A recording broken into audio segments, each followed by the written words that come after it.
আজকে আমাদের স্থিতিবিদ্যার এমসিকিউ নিয়ে আলোচনা করার কথা।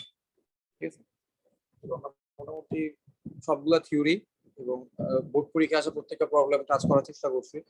আজকে যদি এমসিকিউটা করি তাহলে মোটামুটি একটা কমপ্লিটনেস থাকবে এই চ্যাপ্টারের উপর। তো চলো দেখি এখানে অজানা কোনো কিছু থাকে কিনা। স্পেশালি আমি এখানে ইউনিভার্সিটি বা বিভিন্ন ইঞ্জিনিয়ারিং ইউনিভার্সিটি গুলার এমসিকিউ গুলোকে চুজ করছি। 20টার মতো এমসিকিউ আছে, সেগুলো সলভ করার চেষ্টা করবো। তো ওগুলো যদি পারা যায় আমার কাছে মনে হয় বোর্ড পরীক্ষার এমসিকিউ গুলা ফার ইজি হওয়ার কথা। আমি যদিও তেমন একটা দেখি নেই। তো বোর্ড পরীক্ষার এমসিকিউ আমার মনে হয় তোমরা নিজেরা টেস্ট করে সলভ করতে গেলে নিজেরাই ইজিলি পাবা। ঠিক আছে, আমি আমার টার্গেট হচ্ছে কঠিন গুলা করে দেওয়া, যাতে তোমাদের জন্য বোর্ড পরীক্ষার এমসিকিউ সলভ করতে সমস্যা না হয়। কারণ এখানে এমন অনেকেই থাকতে পারো যারা হচ্ছে ইঞ্জিনিয়ারিং ইউনিভার্সিটি পরীক্ষা দিবা না। ঠিক আছে, আচ্ছা তো আমরা শুরু করি। তো দেখো প্রথম প্রশ্নটা চুয়েটে আসছিল 2014-15 সালে। তো এমসিকিউটা আমরা দেখি এখানে কি বলছে। 120 ডিগ্রি কোণে ক্রিয়াশীল দুটি বলের বৃহত্তর বলটির মান হচ্ছে 10 নিউটন, এদের লব্ধির ক্ষুদ্রতর বলটির উপর লম্ব। আচ্ছা, এদের লব্ধি ক্ষুদ্রতর বলটির উপর লম্ব। তাহলে সিনারিওটা কি, প্রথমে কথা হচ্ছে যে একটা বিন্দুতে দুইটা বল কাজ করতেছে, তাদের মধ্যবর্তী অ্যাঙ্গেল হচ্ছে 120 ডিগ্রি। একটাকে ধরলাম ক্ষুদ্রতর বল আর একটাকে ধরলাম বৃহত্তর বল। ওকে, ধরো এরকম একটা সিনারিও আমি ক্রিয়েট করলাম যে তাদের মধ্যবর্তী কোণ হচ্ছে 120 ডিগ্রি, 120 ডিগ্রিতে আছে। তো এটা হচ্ছে ক্ষুদ্রতর বল, ঠিক আছে, যেটাকে আমি পি নাম দিলাম। আর বৃহত্তর বলটির নাম দেখো, বৃহত্তর বলটির মান কিন্তু 10 নিউটন, এটা বলে দেওয়া আছে। তার মানে এটা হচ্ছে 10 নিউটন। ওকে, তো এটা হচ্ছে বৃহত্তর বল হচ্ছে 10 নিউটন আর ক্ষুদ্রতর বলটিকে আমি পি ধরলাম। তারপরে দেখো এখানে আবার বলছে যে এদের লব্ধি ক্ষুদ্রতর বলটির উপর লম্ব।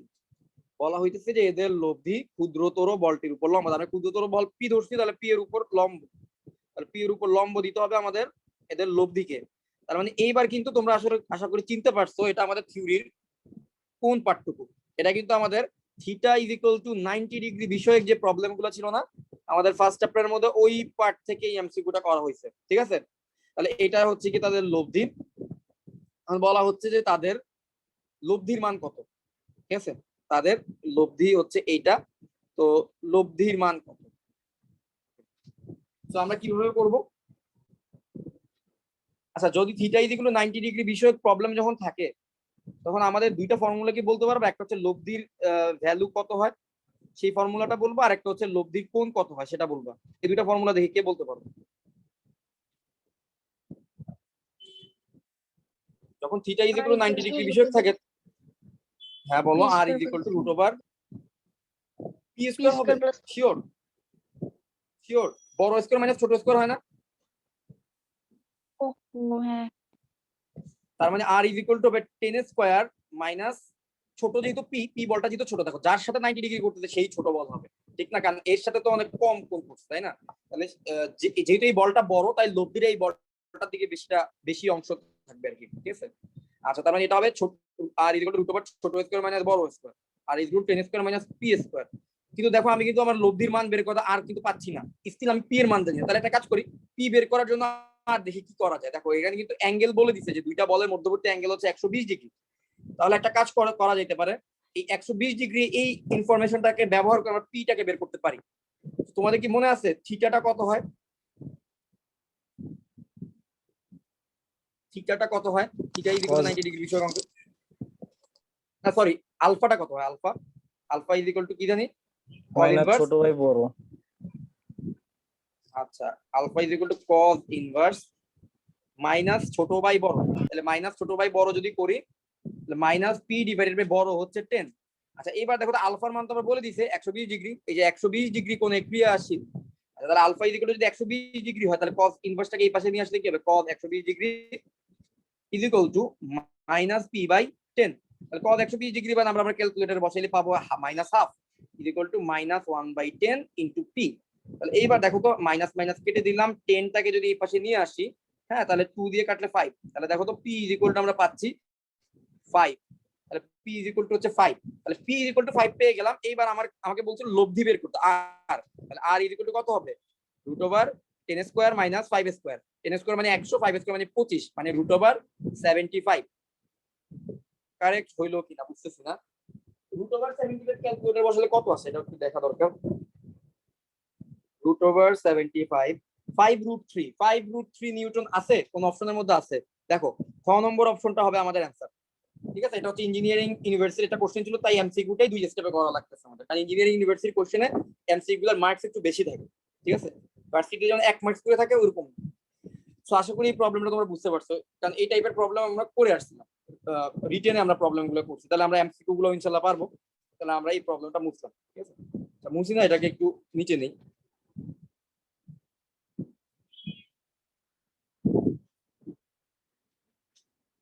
আচ্ছা, আমার রিসেন্টলি একটা জিনিস প্রবলেম হইতেছে, আমি তোমাদেরকে স্লাইড গুলো দিতে পারতেছি না এর ভিতরে।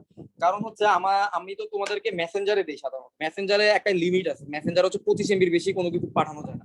তো আমার রিসেন্টলি যেহেতু আমি একটা স্লাইডের মধ্যে অনেকগুলো ছবি অ্যাড করি, ছবি বলতে এই কোশ্চেন গুলো অ্যাড করি ছবি আকারে, তো আমার দেখা যায় কি স্লাইডটার সাইজ হচ্ছে 25 এমবির অনেক বড় হয়েছে, তখন আমি এই জিনিসটা তোমাদেরকে দিতে পারি না।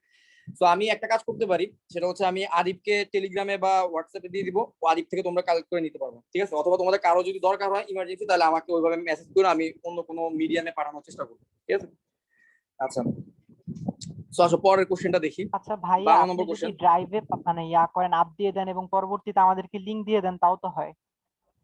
হ্যাঁ, এটাও একটা ভালো ওয়ে। সো আর কোনো ভাইয়া হওয়ার দরকার নেই, তো ডিরেক্ট আমরা ড্রাইভে দিয়ে আমি তোমাদেরকে লিংক দিয়ে দিতে পারি। তো এটা ভালো বলছো। তো আমি একটা কাজ করবো, আমার এই পর্যন্ত যতগুলো স্লাইড আছে সবগুলো একটা ড্রাইভে আপলোড করে তোমাদেরকে হচ্ছে ড্রাইভের লিংকটা দিয়ে দিব ইনশাল্লাহ। ঠিক আছে, তাহলে এবার আমরা পরের কোশ্চেনটা দেখি।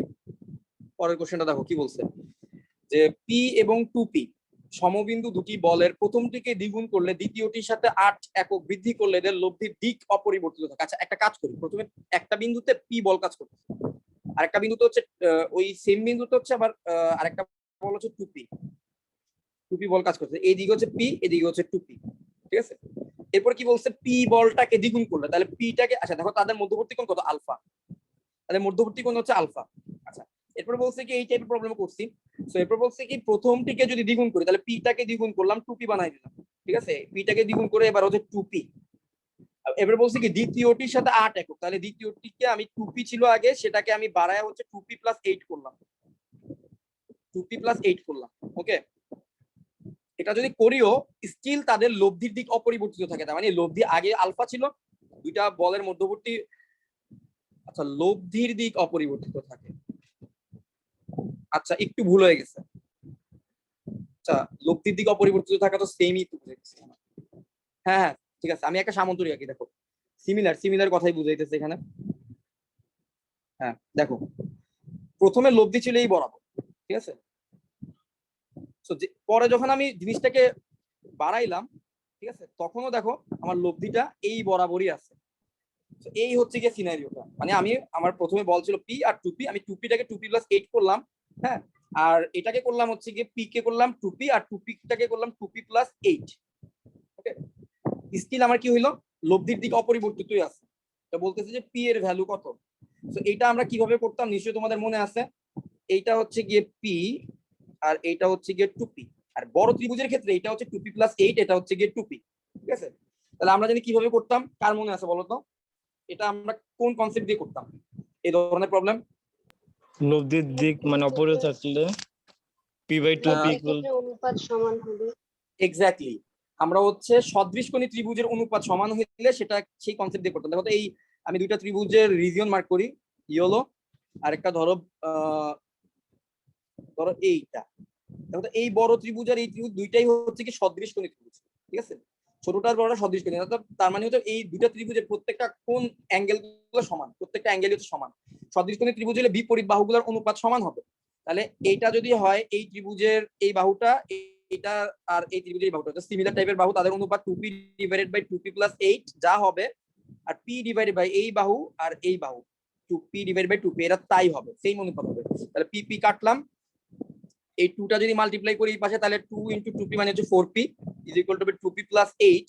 তো 2pটাকে যদি লেফট হ্যান্ড সাইডে বিয়োগ করি, তাহলে মানে পাবো 2p = 8, p হচ্ছে 4, p হচ্ছে 4। তো চলো দেখি p 4 কোন অপশনে আছে। দেখো তো ক নম্বর অপশনটা কিন্তু পারতেছি, তাহলে এটা এই প্রবলেমটা পারলাম, এটাও এটা 14-15 সালে আসা একটা প্রবলেম। আচ্ছা, এবার 53 নম্বর প্রবলেমটা দেখি। ওয়েল 53 নম্বর প্রবলেমটা আমার কাছে মনে হয় 51 নম্বর প্রবলেমটার সাথে অনেকটাই ম্যাচ করে, এটা কুয়েটে আসছে। তোমরা একটু ট্রাই করবা 53 নম্বর প্রবলেমটা, দেখো তোমরা পারো কিনা। 53 নম্বর প্রবলেমটা আমার মনে হয় আমি 51 নম্বর যে প্রবলেমটা করলাম এটার সাথে ম্যাচ করতেছে, ভালোভাবে ম্যাচ করতেছে। তো ওই কনসেপ্ট দিয়ে তোমরা এই প্রবলেমটা পারার কথা। আচ্ছা দেখো 53 নম্বর প্রবলেমটা তোমরা পারো কিনা। এখানে কি বলছে দেখো, পি এবং 10√2 এককের সমবিন্দু বল। তাহলে একটা বল হচ্ছে পি আর একটা বল হচ্ছে 10√2। বলতেছে এই দুইটা সমবিন্দু বলের লব্ধি হচ্ছে পি, আবার তাদের লব্ধি পাইতেছে আবার পি। তাদের লব্ধি পি বলের উপর লম্ব। পি বলের উপর লম্ব তার মানে হচ্ছে পি হচ্ছে গিয়ে ছোট বলটা, ঠিক আছে? পি হচ্ছে গিয়ে ছোট বলটা, পি হচ্ছে ছোট বলটা, আর এটা হচ্ছে 10√2 হচ্ছে বড় বলটা। পি বলের উপর লম্ব, তো বলতে লব্ধির মান পি বলের 1/3। তাহলে পি আর 10√2 থেকে আমি যে লব্ধি পাবো সেই লব্ধিটা হবে কত? p/3, 1/3, 1/3 অফ পি, মানে হচ্ছে p/3। সো p/3 হচ্ছে তাদের লব্ধির মান। হ্যাঁ, এরপর বলতে পি এর ভ্যালু বের করতে। তো দেখো তুমি আসলে পি জানো, দুইটা বল, কোন দুইটা বল কাজ করতেছে, পি আর 10√2, আবার তো তাদের লব্ধিও জানো। এরপর তুমি জানো যে কে ছোট আর কে বড়, কারণ হচ্ছে কি লব্ধিটা আবার পি এর সাথে 90 ডিগ্রি কোণ করতেছে। তাহলে একটা সিনারিও ড্র করি, এই সিনারিও অনুযায়ী দেখো তো প্রবলেমটা সলভ করতে পারো কিনা। তো দেখো একটা প্রথম বল হচ্ছে গিয়ে এটা ধরলাম পি, এটা ধরলাম আগের সিনারিওটা রাখি, এটা হচ্ছে 10√2। এই পি এর সাথে লম্বকে, এই পি এর সাথে লম্ব হচ্ছে কি আবার আমাদের লব্ধি। এই লব্ধির ভ্যালু আবার কত? p/3। তাহলে এই হচ্ছে কি আমার সামান্তরিকটা। হ্যাঁ, তাহলে এই যদি সামান্তরিকটা হয় তাহলে এটা 10√2 আর এটা হচ্ছে পি, আর লব্ধি হচ্ছে p বাই, এখানে হচ্ছে 90 ডিগ্রি, আর এই পুরো কোণটা হচ্ছে আলফা। তো প্রথমে একটা কাজ করি, আমরা আলফার মানটা বের করার চেষ্টা করি। হ্যাঁ, আলফার মানটা বের করার চেষ্টা করি। তারপর হচ্ছে আমরা যেহেতু আমরা জানি এখানে লব্ধি, আমরা জানি না যে যখন theta is equal to 90 degree হবে, মানে কোনো একটা লব্ধি যখন কোনো একটা বলের সাথে 90 ডিগ্রি কোণ করবে, তখন আমরা direct R is equal to কি জানি? আর ইজ ইকুয়াল টু √ ছোট স্কয়ার মাইনাস বড় স্কয়ার, মানে পি স্কয়ার মাইনাস 10√2 স্কয়ার হবে। আচ্ছা, আবার আর এর মান কত? আবার দেখো তো আর এর মান কত। আর এর মান আবার হচ্ছে p/3। আমি যদি উভয় পাশে স্কয়ার করে দেই, উভয় পাশে স্কয়ার করে দিলে কি আসবে? P square by 9 is equal to P square minus 10 square মানে 100, আর এটা হচ্ছে গিয়ে √2 স্কয়ার মানে হচ্ছে 2, তাহলে 102 মানে 200 হবে, মাইনাস 200। ওকে, এইবার যদি আমি মাইনাস 200টাকে লেফট হ্যান্ড সাইডে পাঠাই দিই, এটা হবে 200, আর পি স্কয়ার থেকে বিয়োগ দিব হচ্ছে পি স্কয়ার মাইনাস 9। এবার দেখো তো লসাগুগুলো আছে, আমাদের আর কোনো কন্ডিশন লাগবে না, এটা দিয়ে সলভ হয়ে যাবে আশা করি। তো 9 যদি নেই তো 9 লসাগু করলে 9 P square minus P square, আর এখানে হচ্ছে 200। সো 200 এর সাথে 9 গুণ হলে কত আসবে? 1800 আসবে, আর এখানে আসবে 8 পি স্কয়ার। দেন আমরা যদি P square is equal two করি, তাহলে 1800 ডিভাইডেড বাই 8, 1800 কে 8 দিয়ে ভাগ করলে কত থাকে? 1800 ডিভাইডেড বাই 8, 225। 225 কে যদি আমরা রুট করি তাহলে p ইজ ইকুয়াল টু আসবে √225। 225 কে রুট করলে কত আসে দেখো তো? 15। 225 কে রুট করলে আসবে 15। তাহলে p এর মান হচ্ছে কি 15 বা 15। তো দেখো তো 15 বা 15 কি আছে অপশনের মধ্যে? আছে? নাই তো। আমরা কি কোথাও ভুল করলাম? ফর্মুলা মনে হয় ভুল হয়েছে ভাই। 225 কে করলে 15 আসতেছে, ফর্মুলা কিভাবে ভুল হবে? ভাইয়া বড় স্কয়ার মানে ছোট স্কয়ার না? ওহো, সরি সরি সরি সরি, তো কি করলাম? বড় স্কয়ার মাইনাস ছোট, তার মানে পি তো ছোট এখানে, তাহলে 10√2 স্কয়ার মাইনাস ছোট স্কয়ার। আচ্ছা, ওই মাইনাস ছোট বাই বড় এটা তো হচ্ছে সেকেন্ডের ক্ষেত্রে। আচ্ছা, ফর্মুলাটা ভুল করছি, সরি। আচ্ছা, দ্যাট মিন্স এখানে আমাদের কি হবে? এই 200টার আগে প্লাস থাকবে, তাহলে এটা হবে প্লাস, তার মানে এটাকে একটু চেঞ্জ করতে হবে, মানে 200 মাইনাস পি স্কয়ার এরকম হবে। দেন আমরা যদি যোগ করি তার মানে এটা থাকবে হচ্ছে কি 200 এক পাশে, তাই মাইনাস পি স্কয়ারটাকে যদি এই পাশে নিয়ে আসি তার মানে এটা হবে পি স্কয়ার যোগ p square by 9 is equal to 200। Then দেখি কি আসে, লসাগু করলে 9 আর 9 পি স্কয়ার যোগ পি স্কয়ার মানে 10 আসবে, 10 পি স্কয়ার আসবে, 10 p square is equal to 200। আচ্ছা, এরপর দেখি কি আসে। এরপর যদি 9টাকে যদি রাইট হ্যান্ড সাইডে পাঠাই তাহলে এটা হবে 200 এর সাথে গুণ হয়ে হবে হলো 1800 1। এরপর যদি 10 p square is equal two 1800, তো 10 কাটলে হচ্ছে 180, দেন পি ইজ ইকুয়াল টু হচ্ছে √180। তো √180 ইজ ইকুয়াল টু কত আসলে? 6√5। P is equal two 6√5। দেখি তো অ্যান্সার পাওয়া যায় কিনা এটা। হ্যাঁ, এবার কিন্তু পাওয়া যাচ্ছে, এটা কুয়েটে আসা একটা প্রবলেম। 6√5 হচ্ছে কি আমাদের সলিউশন। ওকে, তো এই তিনটা প্রবলেম আমরা পারলাম। তো একটা জিনিস খেয়াল করবা, এই তিনটা প্রবলেম কিন্তু আমাদের 8.1 এর কনসেপ্টের সাথে মিলতেছে, তাই না? 8.1 এর কনসেপ্ট দিয়ে কিন্তু তিনটা প্রবলেম সলভ করেছে, এবং আমার এক্সপেরিয়েন্স আমি যা দেখলাম যে বিভিন্ন ভর্তি পরীক্ষা কোশ্চেন অ্যানালাইসিস করে 8.1 থেকে এমসিকিউ সবচেয়ে বেশি থাকে। 8.1 থেকে এমসিকিউ সবচেয়ে বেশি থাকে। ওকে, আচ্ছা। আর 8.2 8.3 এখানে হচ্ছে গিয়ে যে কনসেপ্টের যে প্রবলেমগুলো এখান থেকে মানে বড় ম্যাথ বেশি আসে, এমসিকিউ কম আসে। তো যাই হোক, আমরা আরো কিছু প্রবলেম দেখি। আচ্ছা, দেখো তো এই প্রবলেমটা কুয়েটে আসছে, এইটাও অনেকটা আমরা একটু আগে যে প্রবলেমটা করলাম না তার সাথে সিমিলার। তো এখানে কি বলছে একটু কোশ্চেনটা পড়ি। 12 একক বিশিষ্ট একটি বল আর একটা এবং অজানা একটি বল একই বিন্দুতে ক্রিয়া করে যে এমন ভাবে ক্রিয়া করে যে কি হচ্ছে, তাদের লব্ধি অজানা বলের অর্ধেক এবং জানা বলের উপর লম্ব। আচ্ছা, এখন আমাকে বলো তো এইখানে ছোট বল কোনটা হবে আর বড় বল কোনটা হবে? জানাটা ছোট বল না অজানাটা ছোট বল? অজানাটা ছোট বল আর জানাটা হচ্ছে বড়। তুমি জানা বলের উপর লম্ব, তুমি শিওর জানাটা বড় বল?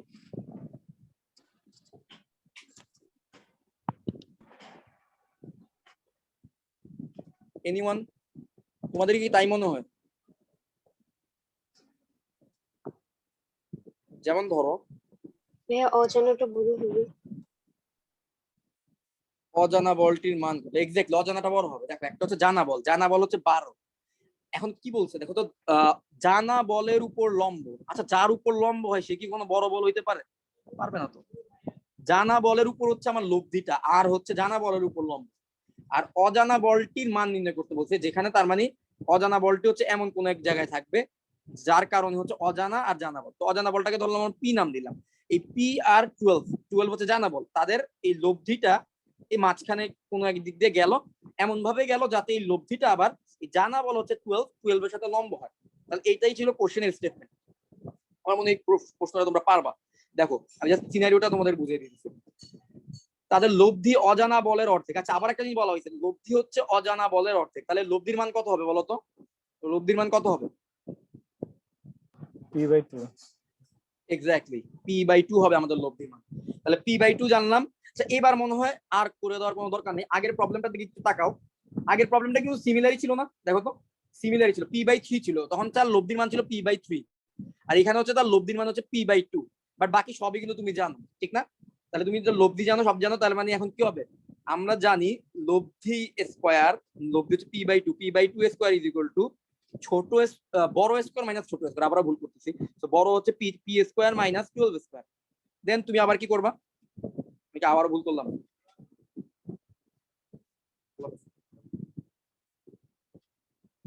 আচ্ছা, তাহলে এখন আমরা কি করবো? হ্যাঁ, এবার ঠিকই আছে। তার মানে হচ্ছে মাইনাস 12 স্কয়ার মানে হচ্ছে 144 is equal to P square minus P square by 4।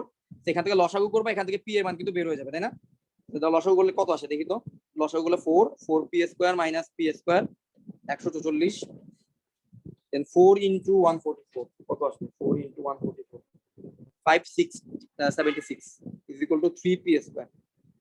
এখন যদি ক্যালকুলেট করি, p square is equal to 576 by 3, then p is equal to হচ্ছে এই পুরাটার উপর রুট 8√3 আসে। কত আসে? 8√3। আচ্ছা, একটু চেক করি। 8√3, হ্যাঁ 8√3 হচ্ছে গ নম্বর অপশনটা। তার মানে গ নম্বর অপশনটাই অ্যান্সার হবে। ভেরি গুড, তোমরা তো ভালোই পারতেছো। তো যারা হচ্ছে একটু নোট টোট করছে, আমার কাছে মনে হয় যে বাপ্পি পারতেছো, কারণ হচ্ছে বাপ্পি ক্লাসগুলা দেখার সাথে সাথে ক্লাসগুলো নোট করছে, ঠিক আছে? তো যারা এভাবে নোট করে পড়বা ক্লাস বাই ক্লাস, তো তাদের জন্য অনেক সুবিধা হবে জিনিসগুলো মনে রাখা। কারণ আমরা স্বাভাবিকভাবে ন্যাচারালি হচ্ছে আমরা একটা জিনিস পড়ার পরে একটা স্টেজ পরে আমরা জিনিসটা ভুলে যাই, এটা খুবই স্বাভাবিক, ঠিক আছে? তো ওই জিনিসগুলো যেন তোমার রিকল করতে অনেক সুবিধা হয়, এই জন্য তোমার নিজের একটা নোট থাকা ইম্পর্টেন্ট। আরেকজনের নোট দেখলে আবার রিকল করতে সমস্যা হয়। তুমি যদি নিজের হাতে কোনো কিছু নোট বানাও, নোট করো, তখন দেখবা যে তুমি একটা জিনিস ভুলে গেছো, বাট সেই জিনিসটা তুমি হয়তোবা 1 মাস সময় নিয়ে তুমি ওই চ্যাপ্টারটা শেষ করছিলা। ইসিডিবিটা যখন আমরা 1-1.5 মাস ধরে পড়লাম, বাট যখন তুমি রিভিশন দিতে যাবা নিজের নোট দেখে, তখন হয়তোবা তুমি একদিন একটু রিভিশন দিলেই তোমার মোটামুটি ম্যাক্সিমাম জিনিস তুমি মনে করতে পারবে। আবারও দেখবা সবকিছু মনে চলে আসছে, ঠিক আছে? এই জন্য নোট জিনিসটা ইম্পর্টেন্ট। যদি নোট না থাকে, স্বাভাবিকভাবে তুমি 1 মাস পরে ভুলে যাবা জিনিসগুলা, যা যা পড়ছো ওগুলো তুমি ভুলে যাবা। তখন জিনিসটা তুমি রিকল করতে হলে তোমার আবার অনেক মানে কাঠখড় পোড়াইতে হবে, ঠিক আছে? তো এই জায়গা থেকে পার্থক্য তৈরি হয়ে যায় অনেক স্টুডেন্টের মাঝখানে। যাই হোক, আচ্ছা, আমি আরো কিছু 8.1 এর সহজ কিছু অঙ্ক আছে, ওগুলো একটু সলভ করি, তারপরে এই প্রবলেমগুলোতে আসতেছি। যেমন এইখানে 4টা প্রবলেম আছে, 4টা প্রবলেম 3টা প্রবলেমই হচ্ছে করে দেওয়ার কিছু নাই, ডিরেক্ট দেখার সাথে সাথে সলিউশন করা যাবে। এগুলো আমি পার্সন টু পার্সন জিজ্ঞেস করবো, তোমাদের হচ্ছে অ্যান্সার দিতে হবে। 38, 40, 43 এই 3টা প্রবলেম একটু তোমরা একটু দেখো, আমি যে কাউকে যে কোনো প্রশ্ন জিজ্ঞেস করতে পারি, দেখার সময় অ্যান্সার দিতে হবে। 3টা প্রবলেমের কোশ্চেনটা পড়ো। প্রথম প্রশ্নে বলছে 2 নিউটন এবং 5 নিউটন মানে দুটি বল একই রেখায় একই দিকে ক্রিয়াশীল, উহাদের লব্ধি কত হবে? এই কোশ্চেনের অ্যান্সার দিবা আমাকে মুন দিবা। মুন কি বলতে পারবা? দেখো তো, একই দিকে, একদিকে হচ্ছে 2 নিউটন কাজ করতেছে, ওই একই দিকে আবার 5 নিউটনের বল কাজ করতেছে। 2 নিউটনের কাজ করতে 5 নিউটনের কাজ, তাহলে তাদের লব্ধি কত হবে?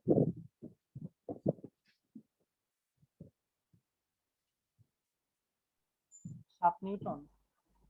Very good.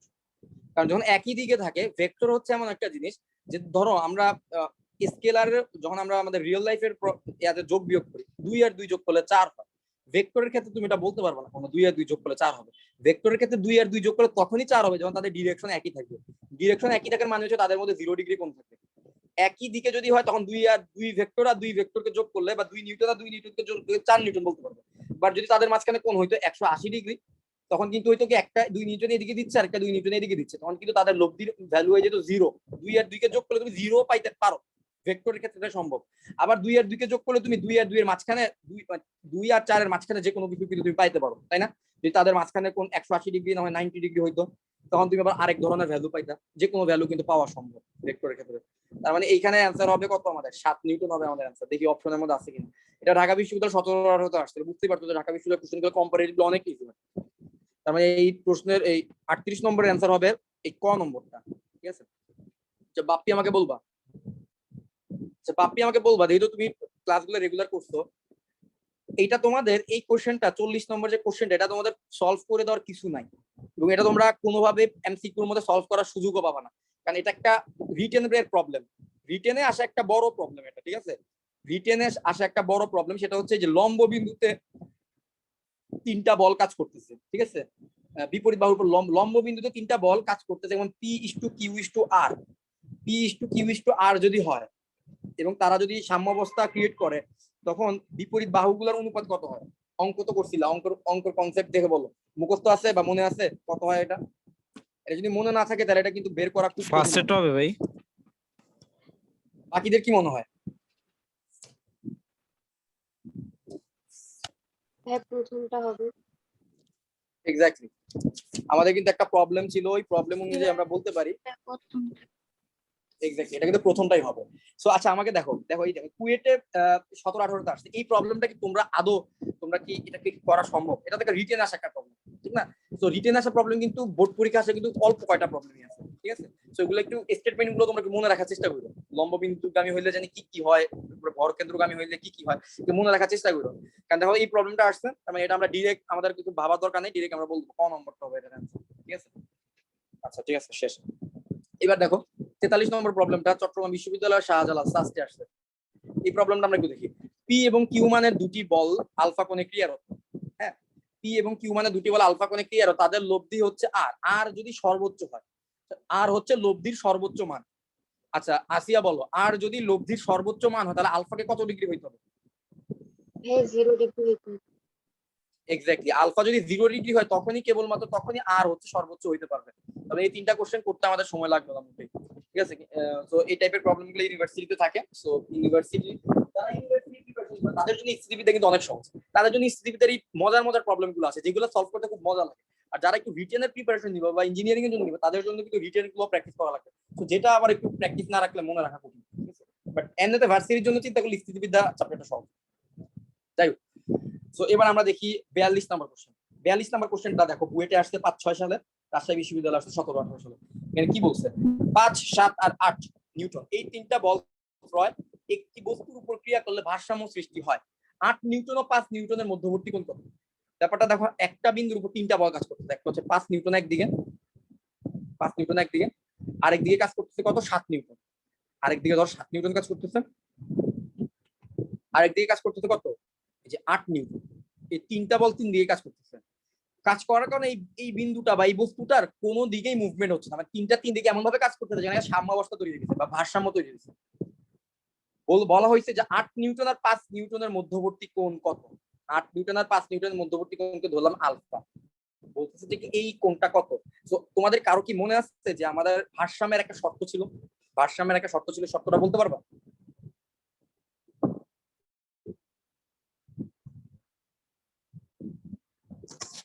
দুইটা বলে মধ্যবর্তী কোণ তৃতীয়টার সমান এবং দিক বিপরীত। না, দুইটা বলের লব্ধি, দুইটা আচ্ছা, বলের হ্যাঁ। লব্ধি তৃতীয়টার সমান মানে সমান। দেখো এই তিনটা বল কাজ করতে একটা বিন্দুর উপর, বল কাজ করে জিনিসটাকে সাম্যাবস্থা রাখতে। একটা জিনিস দেখো, দুইটা বলের ক্ষেত্রে সিনারিওটা চিন্তা করি, দুইটা বলের ক্ষেত্রে সিনারিওটা চিন্তা করি। ধরো এই বিন্দুটা ভারসাম্যে থাকবে কখন? যখন ডান দিকে যে পরিমাণ বল দিলাম, ধরলাম ডান দিকে হচ্ছে 10 নিউটন বল দিলাম, বাম দিকে 10 নিউটন বল দিলাম, তার মানে সাম্যাবস্থা থাকবে। দুইটা বলের জন্য তো চিন্তা করতে পারি খুব সহজে। ভাই এটার তিনটা বল অ্যান্সার থাকলে তখন কি হবে? 120 ডিগ্রি কিনা সেটা বলতে পারতেছে, করে দেখতে হবে, করে দেখতে হবে, ঠিক আছে? দুইটা বলের জন্য কিন্তু পারি। তো তিনটা বলের জন্য কি হবে? তিনটা বলের জন্য সিনারিওটা হবে, তিনটা বলের জন্য সিনারিওটা এমন হবে যে যে কোনো দুইজন, যে কোনো দুইটা বলের লব্ধি, যে কোনো দুইটা বলের লব্ধি এমন একটা ডিরেকশনে কাজ করবে যাতে সে তৃতীয়, যেমন এটা হচ্ছে ফার্স্ট বল, ধরলাম এটা ফার্স্ট, এটা হচ্ছে সেকেন্ড, এটা হচ্ছে থার্ড। প্রথম আর দ্বিতীয় বলের লব্ধি, প্রথম আর দ্বিতীয় বলের লব্ধি হচ্ছে তৃতীয় বলের বিপরীত দিকে কাজ করবে এবং তার মান হবে থার্ডটার সমান, মান হবে থার্ডটার সমান। তাহলেই দেখো এই দুইজনের লব্ধি যদি তৃতীয়টার বিপরীত দিকে কাজ করে, মান যদি সমান হয়, তাহলে এই বিন্দুটা কোনো দিকেই লড়বে না, ডানেও যাবে না বামেও যাবে না, কোনো দিকে যাবে না, কারণ এই তিনটা বল এই বিন্দুটার উপর কোনো প্রভাব ক্রিয়েট করতে পারবে না এবং বিন্দুটা সাম্যাবস্থায় থাকবে বা ভারসাম্যে থাকবে, ঠিক আছে? তো এটার জন্য কি করতে হবে? যে কোনো দুইটা বলের লব্ধি তৃতীয়টার মানের সমান হবে এবং তৃতীয়টার বিপরীত দিকে কাজ করবে। ওই কনসেপ্ট থেকে এবার আমরা একটা কাজ করি, সাম্যাবস্থার শর্ত অনুযায়ী যে কোনো দুইজনের লব্ধি হচ্ছে তৃতীয়টার সমান। তাহলে আমাদের এখানে যেহেতু বলছে 8 নিউটন আর 5 নিউটনের মধ্যবর্তী কোণ বের করতে, তাই আমাদেরকে যেটা করতে হবে 5 আর 8, 5 আর 8 এর লব্ধিকে বলতে হবে 7। 5 আর 8 এর লব্ধি হচ্ছে 7 আর 5 আর 8 এর মধ্যবর্তী কোণ হচ্ছে আলফা। এটা বিক্রিয়া বানিয়ে দিলাম। যাও, 5 আর 8 এর লব্ধি হচ্ছে 7, 5 আর 8 এর মধ্যবর্তী কোণ হচ্ছে আলফা।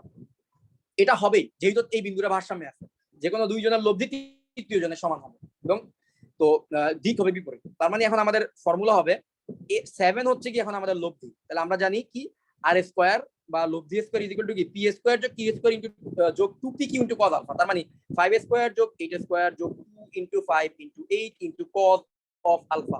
একটু ক্যালকুলেশন করো, কষ্ট করে ক্যালকুলেশন করে আমাকে বলো আলফার ভ্যালুটা কত আসে। মুনের আগে 120 ডিগ্রি বলছিল, 120 ডিগ্রি আসছে। Very good, very good, 120 degree. আচ্ছা মুন এত দ্রুত অ্যান্সার দিয়ে দিলা, শাবাশ। সো 120 ডিগ্রি হচ্ছে আমাদের অ্যান্সার, ঠিক আছে? তাহলে এটা বুয়েটে আসছে, প্রবলেম না। তো এই প্রবলেমটাও সলভ। এখন দেখি আর কি প্রবলেম করা যায়। আচ্ছা উপরে কিছু প্রবলেম রেখে আসছিলাম, ওগুলো দেখতে চাই। আচ্ছা এই প্রবলেমটা বুয়েটে আসছে, রাজশাহী বিশ্ববিদ্যালয়ে আসছে এই প্রবলেমটা অনেক কনসেপচুয়াল এবং খুব মজার, ঠিক আছে? তো এটার কনসেপ্ট আশা করি তোমাদের থাকবে, দেখি এটা পারি কিনা আমরা। ডাব্লিউ ওজনের 12 মিটার দীর্ঘ একটা দ্বন্দ্ব, এটা কিন্তু আমাদের 8.3 চ্যাপ্টারের পার্ট, এটা কিন্তু 8.3, ঠিক আছে? 8.3। তো 8.3 এর ওই ফর্মুলাটা জানা থাকলে এই প্রবলেমটা করতে পারো। বুয়েটে আসা প্রবলেম, রাজশাহী বিশ্ববিদ্যালয়ে আসছে। তো দেখো একটা দ্বন্দ্ব হচ্ছে কি কত 12 মিটার। তো 12 মিটার দীর্ঘ এই দ্বন্দ্ব। এরপর কি বলছে? দ্বন্দ্বের এক প্রান্তে, ধরো এই এক প্রান্তে ঝুলিয়ে দিলাম কি, এক প্রান্তে 9 কেজি ওজনের একটা বস্তুকে ঝুলিয়ে দিছি, ওকে? এটাকে ধরলাম বি প্রান্ত, এটা হচ্ছে কি আমার এ প্রান্ত। আচ্ছা তারপরে ওই প্রান্ত থেকে 5.25 মিটার দূরে যদি ডাব্লিউ ওজনে 12 মিটার দীর্ঘ একটি দ্বন্দ্ব বা ডাব্লিউ ওজনের একটা দীর্ঘ একটি সুষম দ্বন্দ্বের এক প্রান্তে 9 কেজি ওজন ঝুলানো আছে, ওই প্রান্ত থেকে 5.25 মিটার দূরে যদি খুঁটির উপর, আচ্ছা তার মানে এই দেখো এইটা হচ্ছে, দেখো টোটালটা দৈর্ঘ্য কত? টোটালটা দৈর্ঘ্য হচ্ছে 12 মিটার। যেই প্রান্তে আমার 9 কেজি ওজনের বস্তু ঝুলানো আছে,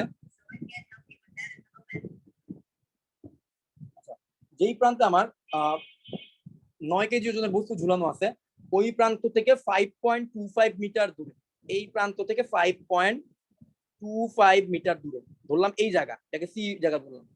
এই জায়গায় হচ্ছে গিয়ে আমার কি বলছে, একটা খুঁটি, এই খুঁটিটা বল দিয়ে হচ্ছে এই দ্বন্দ্বটাকে স্থির অবস্থায় রাখছে, হ্যাঁ?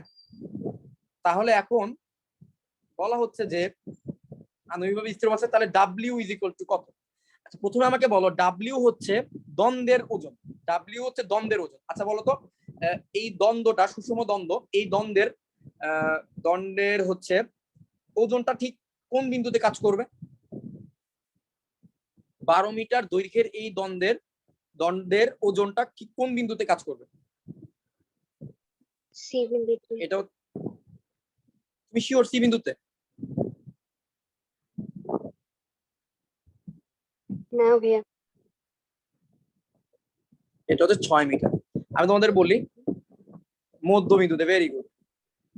এই দেখো এই জায়গায় হচ্ছে ডাব্লিউ ওজন কাজ করবে, বুঝতে পারছো? এই জায়গায় ডাব্লিউ, তো আমি তো ধরলাম এটাকে ডি নাম দিলাম। তো কেন মধ্যবিন্দুতে? দ্বন্দ্ব তো সুষম দ্বন্দ্ব, তো দ্বন্দ্বের ওজনটা কাজ করবে মধ্যবিন্দুতে, তো দ্বন্দ্ব চাবে মধ্যবিন্দু দিয়ে ভেঙে যেতে, ঠিক আছে? তো মধ্যবিন্দুতে তার ওজনটা কাজ করে। আর এই পাশে কি করলাম, একটা খুঁটি, এই পাশে হচ্ছে একটা খুঁটি ধরলাম, বাঁশের একটা খুঁটি, এটা খুঁটি দিয়ে হচ্ছে আমি এই জিনিসটাকে মানে করলাম। দেখো এই পাশে একটা বস্তু 9 কেজি ওজনের বস্তু, সেও চাচ্ছে দ্বন্দ্বটা নিচে পড়ে যাক, এবং দ্বন্দ্বের ওজন পৃথিবী যেহেতু তাকে টানতেছে, তার ওজনটা মধ্যবিন্দুতে কাজ করবে, সেটাও চাচ্ছে সে নিচের দিকে পড়ুক। আর অপরদিকে হচ্ছে গিয়ে দেখো দিয়ে দিলাম সি বিন্দুতে, খুঁটিটা হচ্ছে বি প্রান্ত থেকে 5.25 মিটার দূরে। এই খুঁটির কারণে এই দ্বন্দ্বটা স্থির অবস্থা আছে, খুঁটির কারণে দ্বন্দ্বটা নিচে পড়তে পারতেছে না, ঠিক আছে? তার মানে হচ্ছে ডাব্লিউ ওজন আর 9 কেজি ওজন, এই দুইটা ওজনের লব্ধি হচ্ছে সি বিন্দুতে। তাহলে এখন আমরা পুরো সিনারিও বুঝে গেছি।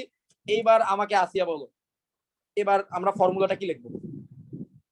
ডাব্লিউ ইন্টু কত লিখবো?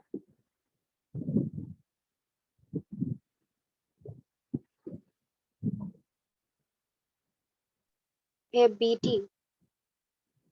W into CD, W into CD, W into W থেকে লব্ধি পর্যন্ত দূরত্ব। আবার 9 ইন্টু এই যে 9 হচ্ছে বি বিন্দুতে কাজ করতে 9 কেজি, তাহলে এই বি বিন্দুতে কার্যরত যে বলটা 9 কেজি, সেটা ইন্টু বি বিন্দু থেকে লব্ধির দূরত্ব মানে হচ্ছে বিসি। এটা করলেই আমরা এই প্রবলেমটা সলভ হয়ে যাবে। দেখো আমি দেখাই দিচ্ছি। তাহলে এখন ডাব্লিউ ইন্টু ডাব্লিউ কে যখন নিলাম, এই ডাব্লিউ হচ্ছে এইটা, ডাব্লিউ কে যখন নিলাম তাহলে ডাব্লিউ কোন বিন্দুতে কাজ করতেছে? ডি বিন্দু। তাহলে ডি বিন্দু থেকে লব্ধির দূরত্ব হচ্ছে CD, W into CD is equal two, যখন 9 কেজি দিব 9 ইন্টু এই বি বিন্দু থেকে এই লব্ধির দূরত্ব কত? BC, 9 into BC. আচ্ছা এখন আমাকে বলো দেখি, খাদেজা বলো দেখি সিডি দৈর্ঘ্যটা কত হবে? দেখো পুরা দ্বন্দ্বের দৈর্ঘ্য হচ্ছে 12 মিটার, তাহলে দ্বন্দ্বের মানে যে বলটা মানে ডাব্লিউ ওজনটা কাজ করতেছে 6 মিটার দূরে, তাহলে এই পাশ থেকেও 6 মিটার, এই পাশ থেকে হচ্ছে 6 মিটার। আচ্ছা এই পাশ থেকে বি বিন্দু থেকে পুরাটা হচ্ছে 6 মিটার, ঠিক আছে? পুরাটা হচ্ছে গিয়ে 6 মিটার। আবার বি থেকে সি পর্যন্ত দূরত্ব হচ্ছে 5.25 মিটার। তাহলে বলো তো সি থেকে ডি পর্যন্ত 0.75 দূরত্ব কত হবে? 0.75। ভেরি গুড, 0.75 হবে। তাহলে W into 0.75 is equal to C into বিসির মান কিন্তু দেওয়া আছে 5.25, বিসির মান দেওয়া আছে 5.25, তাহলে 5.25 বসাই 5.25। তো এটা করলে দেখো তো ডাব্লিউ ইজ ইকুয়াল টু কত আসে? 9 ইন্টু 5.25 ডিভাইডেড বাই 0.75। একটু জানাবো আমাকে ডাব্লিউ এর ভ্যালু কত আসে ক্যালকুলেট করার পরে। এটা কোথায় আসছিল প্রবলেমটা? এটা আসছিল বুয়েটে, রাজশাহী বিশ্ববিদ্যালয়। Important problem. দেখো তো কত আসে ডাব্লিউ এর ভ্যালু? 63। 63। আচ্ছা চলো এবার দেখি আমরা কোথাও ভুল করছি কিনা। তো 63 না, 63 কেজি কিন্তু আছে।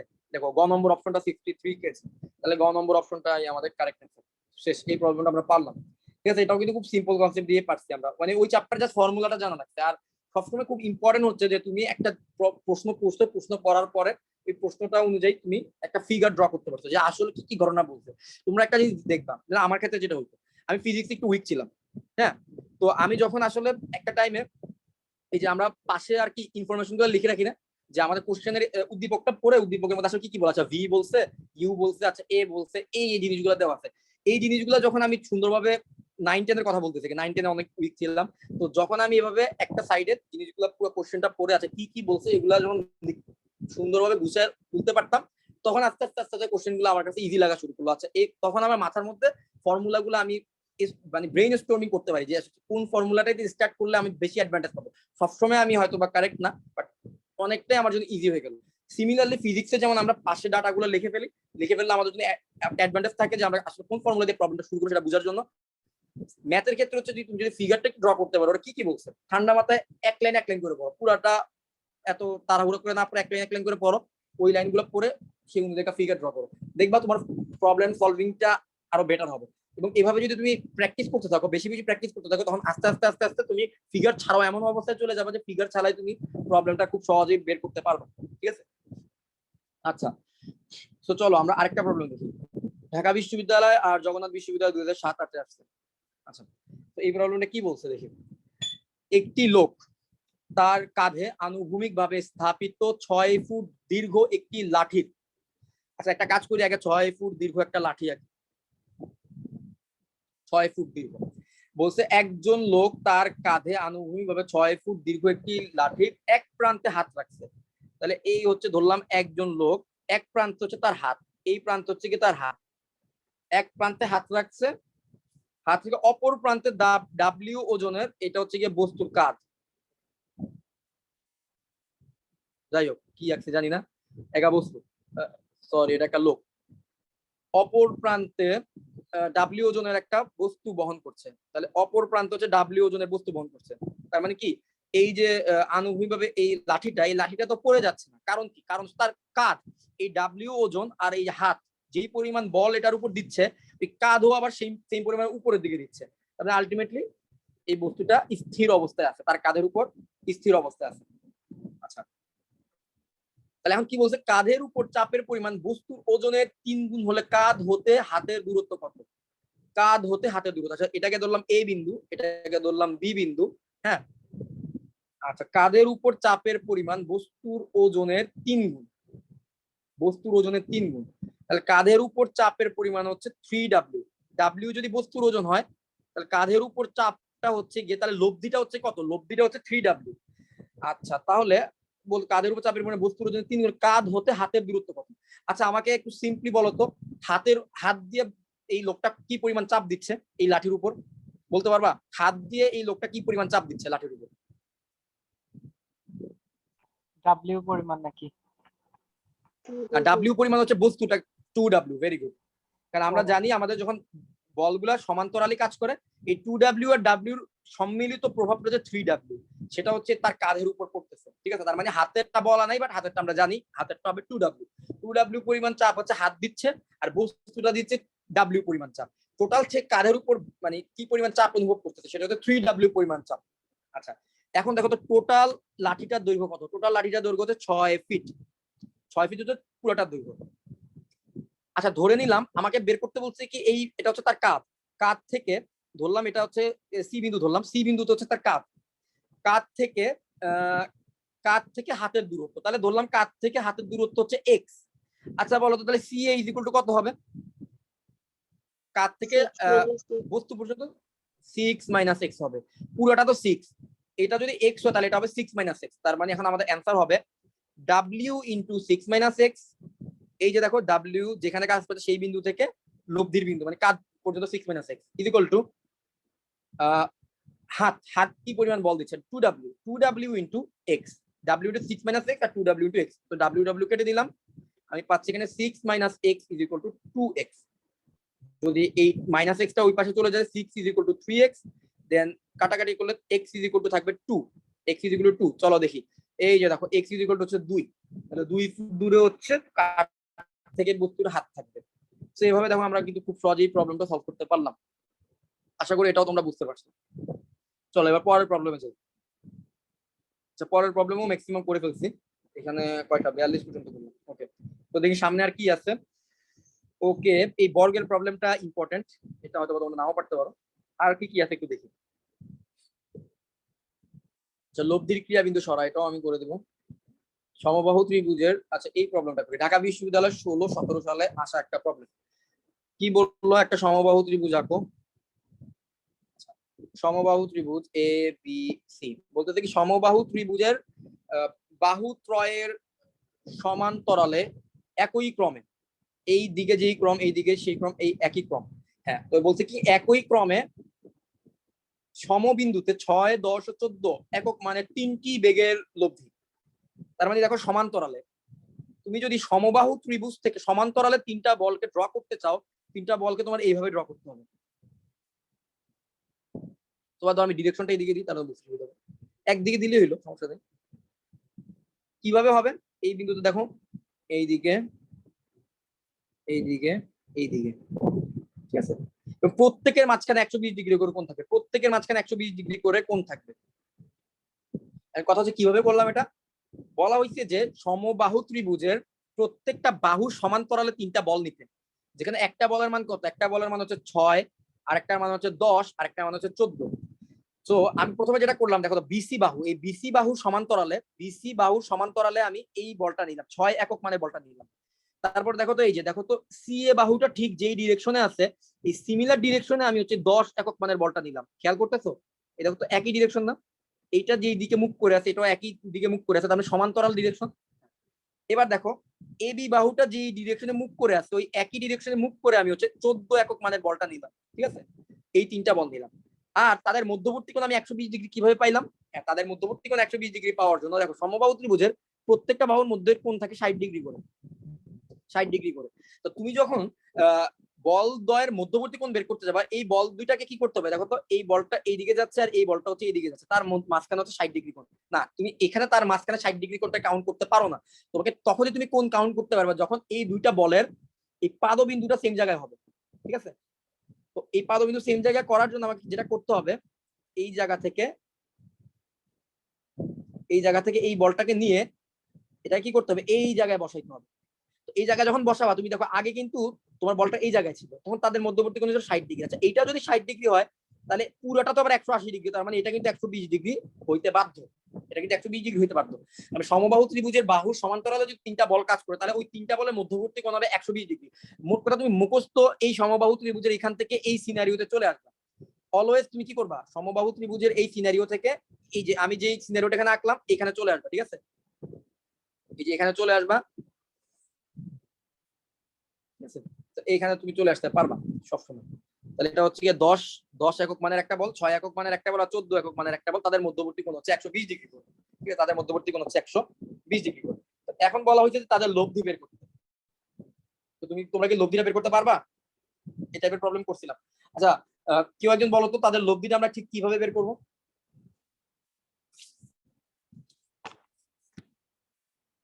ঠিক কিভাবে বের করবো তাদের লব্ধি?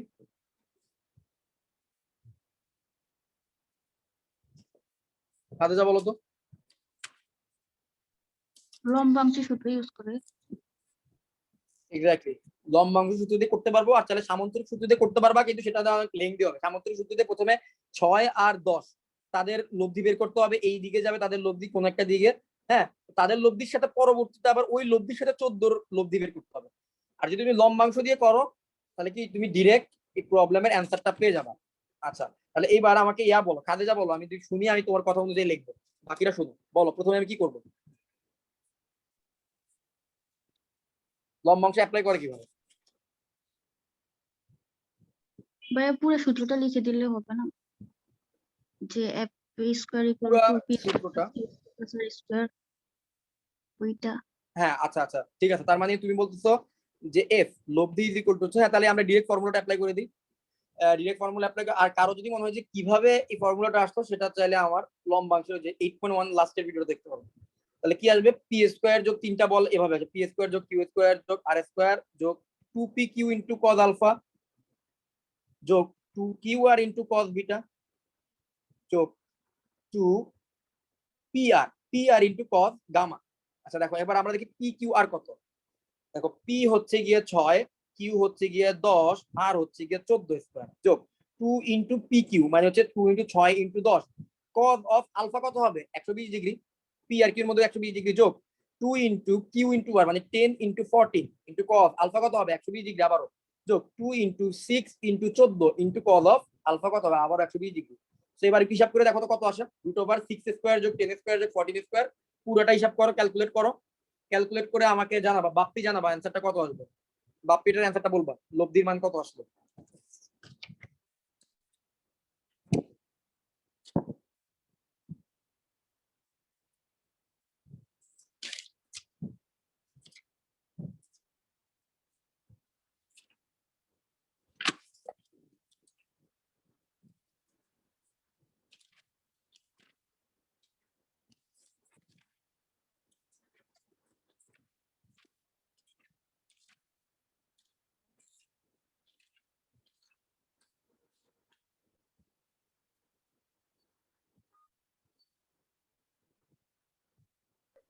এটা দশমিকে আসতেছে তো।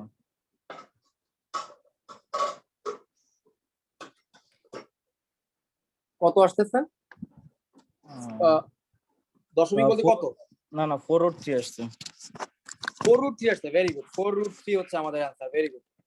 4√3 হচ্ছে আমাদের অ্যান্সার। আচ্ছা, তোমাদেরকে এটাকে শর্টকাট বলি, ঠিক আছে? এটা একটা শর্টকাট বলি। শর্টকাটটা কি বলবো এখন? আচ্ছা আচ্ছা, এই ধরনের প্রবলেমে একটা জিনিস দেখবা, এই ধরনের প্রবলেমে যদি দেখো 6, 10 আর 14, আচ্ছা বলো তো তাদের মধ্যবর্তী পার্থক্য কত? ম্যাক্সিমাম প্রবলেমে যদি বিশ্ববিদ্যালয় প্রবলেমগুলো হয় সেগুলোর মধ্যে এই পার্থক্যটা দেখবা সেম রাখবে। হ্যাঁ, সেম রাখলে তোমরা শর্টকাটে এই প্রবলেমটা বের করতে পারবা। যদি শর্টকাট গুলা আসলে আদৌ সবসময় কাজ করে না দেখি আমি বলতে চাই না। 6, 10 আর 14 এদের মাঝখানে পার্থক্য কত?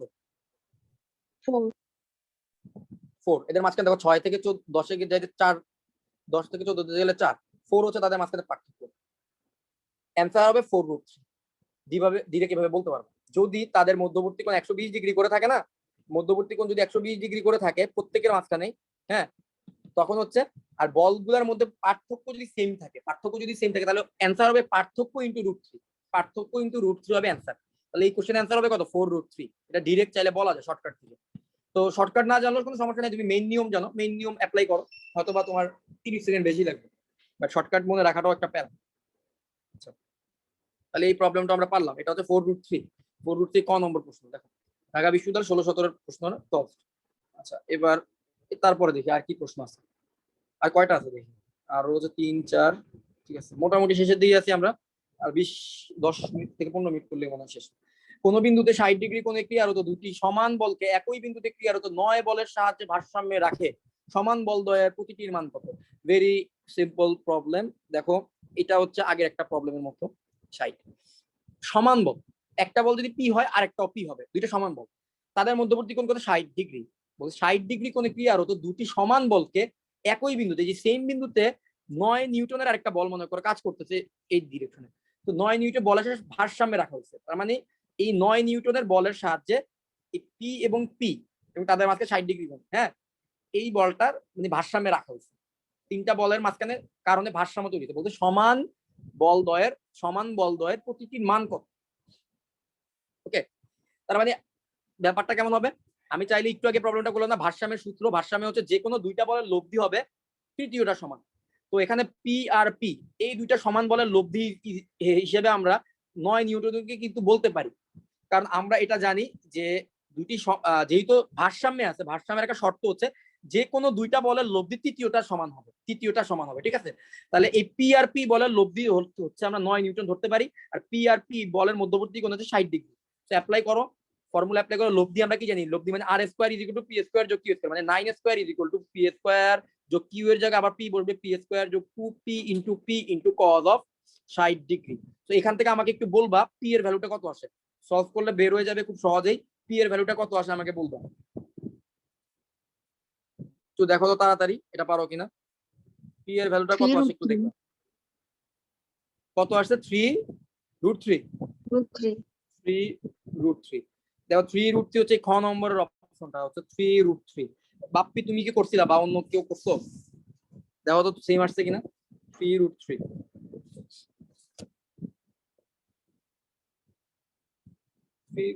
আসছে। 3√3 হচ্ছে আমাদের অ্যান্সার এই প্রশ্নের জন্য। আচ্ছা, এরপরে আচ্ছা, তো এখানে আমরা 3টা প্রবলেম করলে আমাদের মোটামুটি শেষ আজকের ক্লাস। 59 নম্বর প্রবলেম থেকে শুরু করি। হ্যাঁ, 59 নম্বর প্রবলেম। সো এইটা দেখি কে ধরতে পারবা। চুয়েটে আসছিল, রাজশাহী বিশ্ববিদ্যালয় আসছিল। বলছে কি একটা ত্রিভুজের 3টি কৌণিক বিন্দুতে 2, 2 আর পি মানের বল ক্রিয়া করছে, এদের লব্ধি ত্রিভুজের ভর কেন্দ্রগামী। একটা ত্রিভুজের 3টা কৌণিক বিন্দু, যে ভর কেন্দ্রের প্রবলেম করাইছিলাম না, এই সিমিলার প্রবলেম। 3টা কৌণিক বিন্দুতে 2, 2 আর পি এই মানে, তাহলে এই আছে একটা বিন্দুতে পি, আর একটা বিন্দুতে হচ্ছে 2, আর একটা বিন্দুতে হচ্ছে 2, ঠিক আছে, এ বি সি। তাহলে তাদের আচ্ছা ভর কেন্দ্র পাওয়ার জন্য মধ্যমা লাগে না? মধ্যমা, তাহলে এই হচ্ছে গিয়ে মধ্যমা, তাই তো? ডি বিন্দুতে মধ্যমা, তাহলে মধ্যমার এই হচ্ছে গিয়ে ভর কেন্দ্রটা, এই জায়গায় হচ্ছে গিয়ে এই তাদের লব্ধিটা কাজ করতেছে ভর কেন্দ্রগামী। আচ্ছা, তো প্রথমেই আমাকে বলো দেখি যে এদের, তার মানে এখানেও 2 এখানেও 2। আচ্ছা, সদৃশ বল কি তাদের লব্ধি ত্রিভুজের ভর কেন্দ্রগামী হলে পি এর ভ্যালু কত? তো এখন বলো দেখি, এখানে আমরা কি লিখতে পারবো? 2 ইন্টু দেখো 2 আর 2 এই দুইটা বলের লব্ধি হচ্ছে ডি বিন্দুতে কাজ করবে স্বাভাবিকভাবে, কারণ এই ধরনের প্রবলেমের কনসেপ্ট কিন্তু আমরা অনেক আলোচনা করছি ভরকেন্দ্রগামী প্রবলেমের ক্ষেত্রে। তাহলে 2 আর 2 এর লব্ধি হচ্ছে ডি বিন্দুতে কাজ করবে। ডি বিন্দু ভরকেন্দ্র পাওয়ার জন্য আমার ত্রিভুজের মধ্যমা লাগে, এই বিন্দু থেকে মধ্যমা টানলাম, বিভিন্ন মধ্যমাগুলো এই বিন্দুতে কাজ করবে, ডি বিন্দুতে হচ্ছে ছেদ করবে। তাহলে এই মধ্যমা বরাবর এই তিনটা বলের লব্ধি কাজ করবে। তাহলে পি প্লাস 2 প্লাস 2 মানে হচ্ছে পি প্লাস 4, এটা হচ্ছে কি তাদের লব্ধি। আচ্ছা, প্রথম অবস্থায় প্রথম সিনারিওর জন্য দেখো 2 into BD, 2 into BD is equal two, আচ্ছা একটা কাজ করি, তিনটা বলের এই জায়গায় পি দেই আর এই জায়গায় 2 দেই, তাহলে আমাদের এক লাইনে অ্যান্সার বের হয়ে যাবে। তাহলে দেখো তো 2 into BD is equal to P into CD হবে না, যেহেতু আমি পি বের করা লাগবে তাহলে পিটাকেই রেখে আমি প্রবলেমটা করি। 2 into BD is equal to P into CD. আচ্ছা বলো তো পি এর ভ্যালু তাহলে কত আসলো? বিডি আর সিডি কে কি কাটা যাবে? বিডি আর সিডি কে কি কাটা যাবে? বাপি বলো দেখি, বিডি আর সিডি কে কাটা যাবে কিনা? যাবে, কারণ এটা হচ্ছে মধ্যমা। তাহলে বিডি আর সিডি কেটে দিলাম, তাহলে পি ইজ ইকুয়াল টু আসবে 2। তো সবসময় মনে রাখবা ভর কেন্দ্রগামী যদি হয় এবং এই দুইটা বল যদি সমান তাহলে পি কেও 2ই হইতে হবে, নাহলে অ্যান্সার মিলবে না। আর তোমরা এত কিছু মনে রাখার দরকার তুমি চাইলে একটু চিত্রটা আঁকবা। ভর কেন্দ্রগামী প্রবলেম গুলো তো একদম সহজ, জাস্ট এক লাইন খালি অ্যাপ্লাই করবা। ভর কেন্দ্রের এই যে সমান্তরাল বলের এটা অ্যাপ্লাই করবা, যে কোনো একটা বল ইনটু ওই বল থেকে লব্ধির দূরত্ব, আবার আরেকটা বল ইনটু ওই বল থেকে লব্ধির দূরত্ব, এই ফর্মুলা অ্যাপ্লাই করলে সাথে সাথে দেখো পি চলে আসছে। তো লাস্টের চ্যাপ্টার থেকে এমসিকিউ আসলে এগুলো সহজই হয়, ফর্মুলা জানলেই হয়, ডাইরেক্ট অ্যান্সার করা যায়। ঠিক আছে, তাহলে পি এগুলো 2 এটা আসে একটা প্রবলেম সলভ করলাম। আচ্ছা এরপরের প্রবলেম দেখি, এ এবং বি। আচ্ছা পরের প্রবলেমটা দেখো তোমরা পারো কিনা, একটু নিচে দিই।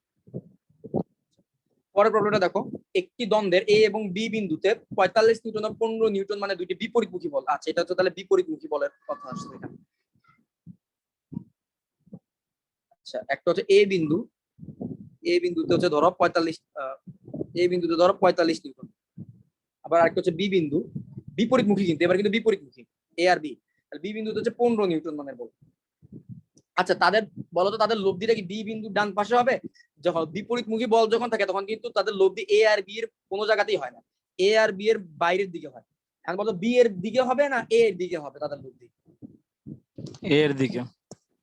এ এর দিকে হবে। আচ্ছা লব্ধির মান কত হবে বলতে পারবা?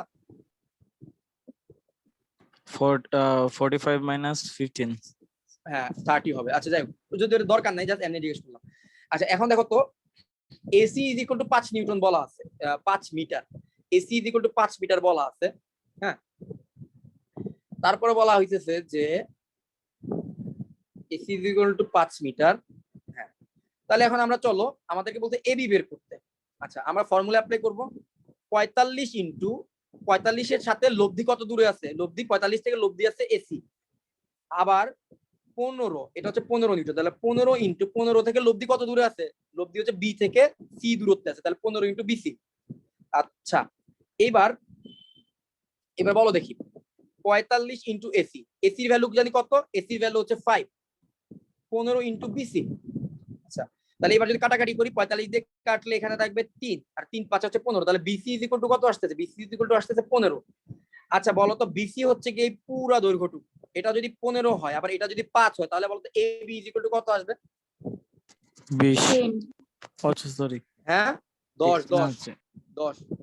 ভাইয়া আমরা কি পুরোটা 15, সরাসরি 15 থেকে 5। সমীকরণে ওইটা লিখতে পারতাম না, বিসি এর মানটা এই যে এসি মাইনাস এবি? হ্যাঁ হ্যাঁ হ্যাঁ হ্যাঁ পারতাম, বিসি ইজ ইকুয়াল টু লিখতে পারতাম এসি প্লাস এবি লিখতে পারতাম। তো বিসি ইজ ইকুয়াল টু আমরা তাহলে তো আরো ডিরেক্ট চলে আসবে, তাহলে বিসি ইজ ইকুয়াল টু আমরা লিখতে পারতাম, বিসি কে লেখা যাইতো এবি প্লাস এসি। ঠিক আছে, আবার দেখো তুমি কিন্তু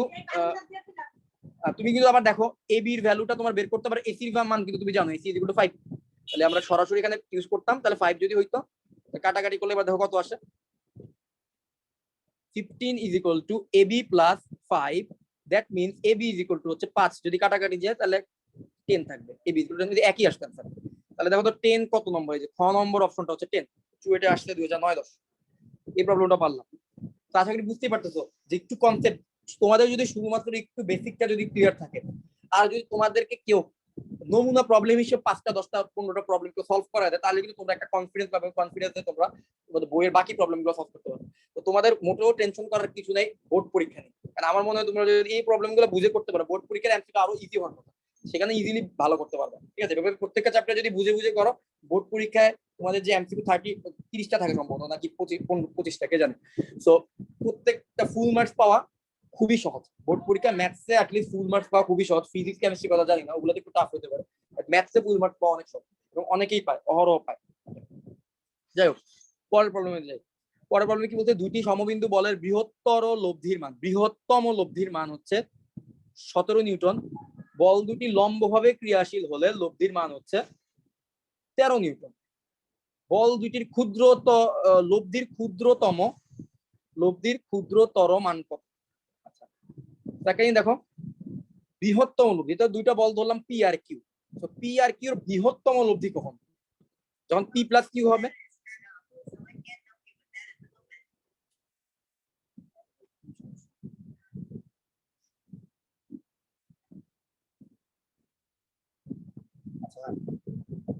আচ্ছা দেখো তো, এখানে বলছে যে দুটি সমবিন্দু বলের বৃহত্তম লব্ধি, পি আর কিউ এর বৃহত্তম লব্ধি তখনই হবে যখন পি প্লাস কিউ হবে। তো p plus Q is equal to 17 newton ওরা বলে দিচ্ছে। আবার বলছে যে যখন এরা পি আর কিউ লম্বভাবে কাজ করে, পি যেদিকে কাজ করে কিউ হচ্ছে তার লম্ব দিকে, পি আর কিউ যখন লম্বভাবে কাজ করে, বলতেছে যে তখন লম্বভাবে কাজ করলে তখন তাদের লব্ধির মান কত? তখন তাদের লব্ধির মান হচ্ছে 13 নিউটন।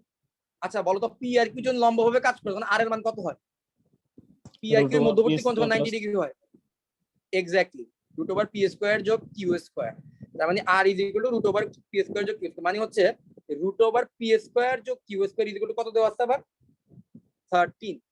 আমি যদি স্কয়ার করে দেই উভয় পাশে, তার মানে 13 স্কয়ার মানে হচ্ছে 169। এই দুটো ইনফরমেশন দেওয়া আছে। p plus Q is equal to 17 newton, আর হচ্ছে কি p² যোগ q² ইজ ইকুয়াল টু 169। বলা হচ্ছে যে দুইটির লব্ধির ক্ষুদ্রতর মান অত নিউটন। বল দুইটির লব্ধির ক্ষুদ্রতর মান কত? বল দুইটির লব্ধির ক্ষুদ্রতর মান কত? একটা কাজ করে আমরা এই দুটো ইকুয়েশন থেকে পি আর কিউ এর মানটা বের করি, এটা পারবো অবশ্যই। আমরা যদি পি প্লাস কিউ জানি, p² যোগ q² জানি, আমরা একটা কাজ করি, p minus q whole square লিখি। p minus q whole square is equal to কি জানি লেখা যাবে? p plus q whole square, কি লেখা যাবে? মাইনাস 4 ইনটু পি কিউ, নাকি ভুল করতেছি? p² যোগ q², সরি আমি তো আরো কঠিন করতেছি। আচ্ছা দাঁড়াও, বল দুটির লব্ধির ক্ষুদ্রতম মান কত? প্রথমটা থেকে যে কোনো একটা মান বের করে বসাইলে হয়তো না? হ্যাঁ সেটাই তো উত্তর। সেটা হয়তো, আচ্ছা আমি একটু সহজে করতে চাইতেছিলাম যে p² যোগ q² কে আমরা কি লিখতে পারি? p² যোগ q² কে লিখতে পারি না p plus q whole square minus 2pq, এটা লিখতে পারি না? আচ্ছা সবগুলো আসলে একটু ঝামেলা হবে, আলটিমেটলি pq বের করে, আচ্ছা করতে পারো p plus q whole square minus 2pq, কিন্তু বলতে পারি এটা ইজ ইকুয়াল টু হচ্ছে 169। সেবার p প্লাস কিউর মান বসো 17 square minus 2pq is equal two 169। That means 2pq is equal to কত? 17 স্কয়ার মাইনাস 169 করো তো, তাহলে 2pq ইজ ইকুয়াল টু পাবা। 2pq ইজ ইকুয়াল টু কত আসে একটু দেখো তো, 2pq ইজ ইকুয়াল টু কত আসে সেটা একটু দেখো। 2pq ইজ ইকুয়াল টু কত আসে একটু দেখো।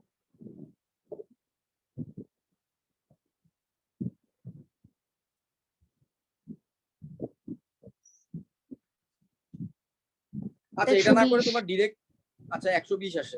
আচ্ছা হুদাই কাহিনী করলাম 120, তো এবার যদি 2 দিয়ে কাটাকাটি করো তাহলে তোমরা পাবো pq ইজ ইকুয়াল টু হচ্ছে কত? 60 নাকি?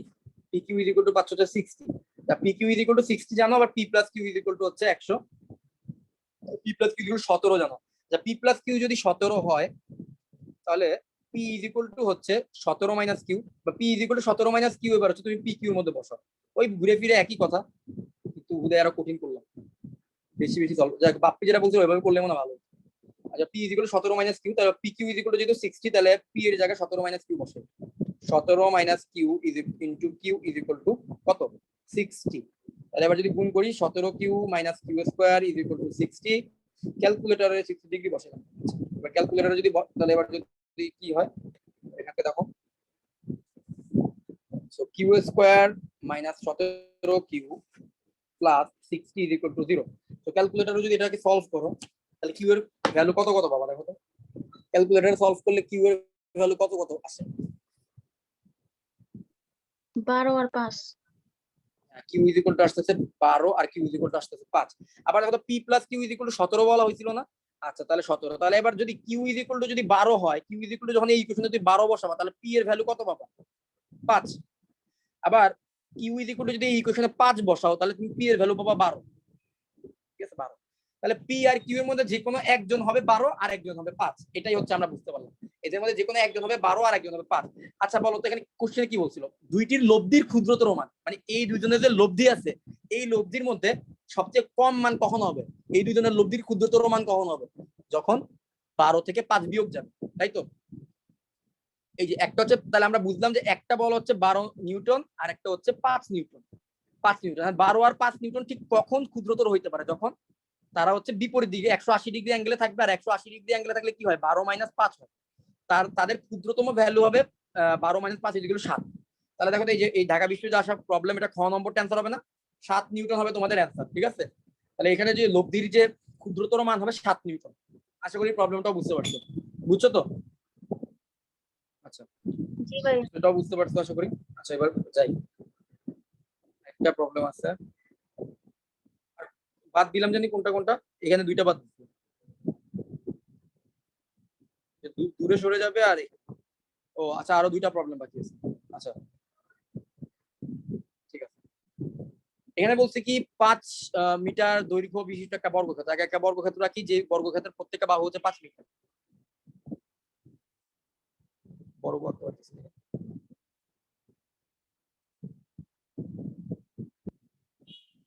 এই বর্গের প্রত্যেকটা বাহু দৈর্ঘ্য কত? এ বি সি ডি, প্রত্যেকটা বাহু দৈর্ঘ্য হচ্ছে 5 মিটার। তো বলছে যে কি এ বি আর এডি বাহু বরাবর 3 কেজি। তাহলে এ বি বাহু বরাবর কাজ করতেছে হচ্ছে 3 কেজি ওজনের একটা বল, আবার এডি বাহু বরাবর কাজ করতেছে হচ্ছে 4 কেজি ওজনের একটা বল। হ্যাঁ 4 কেজি ওজনের একটা বল। তাহলে বলতেছে যে বি বিন্দু থেকে লব্ধিটা কোথায় যাবে? আচ্ছা 4 কেজি ওজনের বল আর এটা হচ্ছে 3 কেজি ওজনের বল। আচ্ছা ইন্টারেস্টিং, এটা নিয়ে কিভাবে চিন্তা করব? এটা হচ্ছে এ, এটা হচ্ছে বি। তাহলে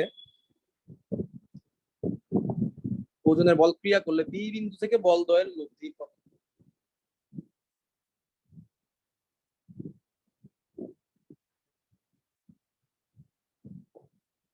এ বি আর এ, তার মানে এই দুইটা বলের লব্ধি হবে, তাদের মাঝখানে কোন এক দিক দিয়ে যাবে, তাই তো? তাদের মাঝখানে কোনো এক দিক দিয়ে মনে করো যাবে, এটাই তো স্বাভাবিক। তাদের মাঝখানে কোনো এক দিক দিয়ে তাদের লব্ধিটা হবে।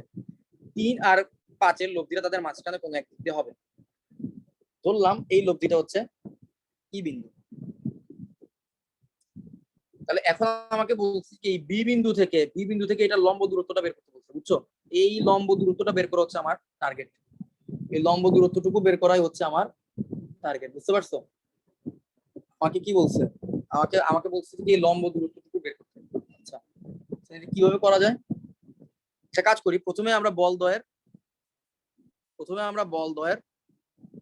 লব্ধিটা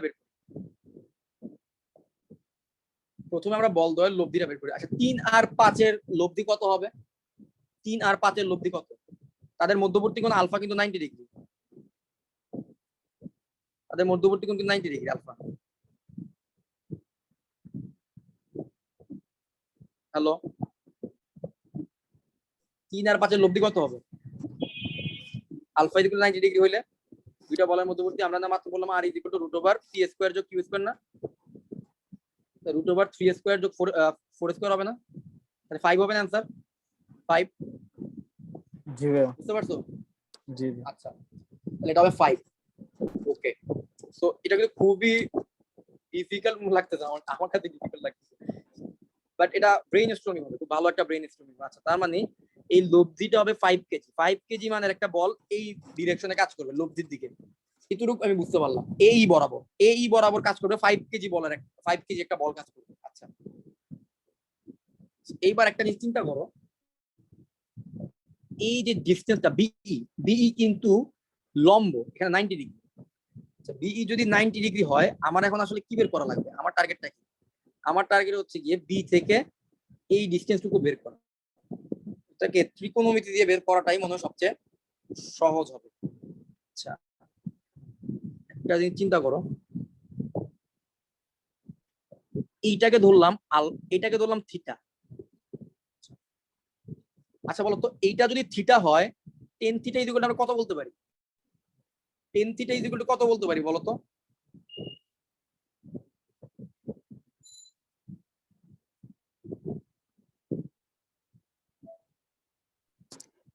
BE by AB. BE by AB. BE by AB. আচ্ছা হ্যাঁ বিই বাই এবি বলতে পারি। আচ্ছা তার মানে এখন যদি থিটাটা বের করতে চাই, আর সাইন থিটা ইকুয়াল কত বলতে পারি? বি বাই এই। আচ্ছা ভূমি হচ্ছে গিয়া 5 আর অতিভুজ হচ্ছে গিয়া, একটা কাজ করি ভূমি বাই অতিভুজ। ভূমি বাই অতিভুজ আমরা ভূমি বাই অতিভুজ বের করার জন্য আমাদের কি লাগবে? cos থিটা লাগবে না? cos থিটা লাগবে। আচ্ছা, ঠিক আছে তাহলে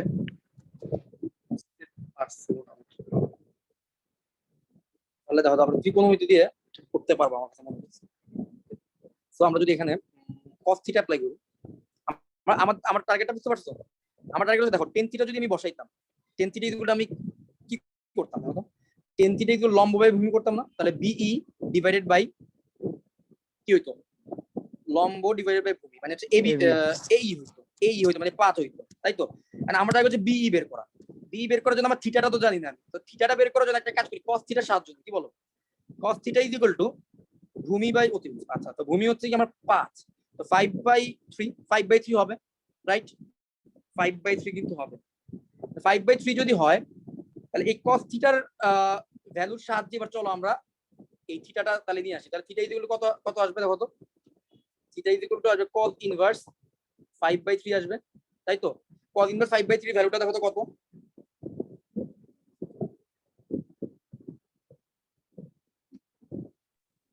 ম্যাথ এরর আসে কেন?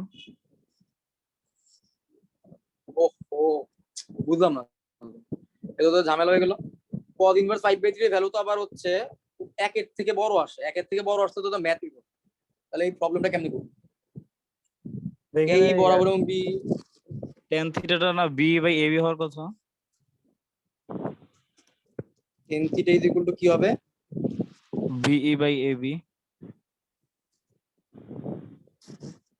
না বি বাই বি কেন? লম্ব বাই ভূমি হবে না? BAE যদি থিটা হয় তাহলে BAE আমি থিটা ধরলাম।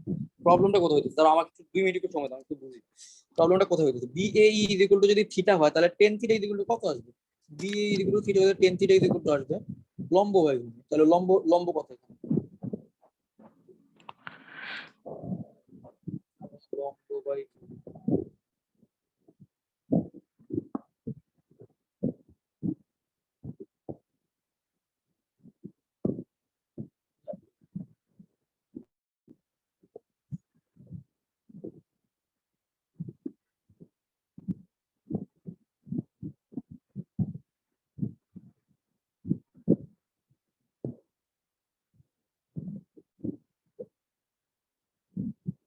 না, প্রবলেমটা তো আমার কাছে অনেক খুব ঝামেলা মনে হইতেছে।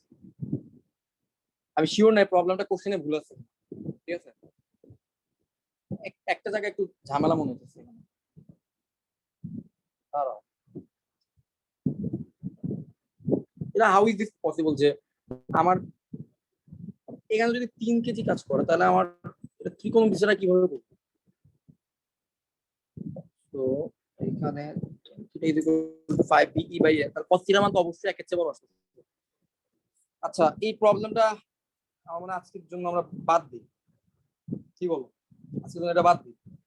এটা যদি জি আমি ভাই। জিনিসটা ফাইন্ড আউট করতে পারি, বাট আমার কাছে মনে হচ্ছে যে কি কোশ্চেনটা আমার কাছে ক্লিয়ার লাগছে।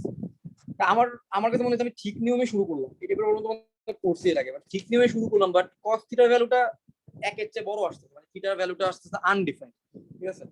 তো এটা তো ত্রিকোণমিতি ছাড়া করাও যাবে না। আমি যদি এটাকে থিটা ধরে আমি থিটাটা বের করে ফেললেই তো এখানে থিটা বসা দিলেই বিটা পেয়ে যেতাম। প্রবলেম। আচ্ছা এই প্রবলেমটা আমি এখানে আজকের জন্য রাখি, ঠিক আছে?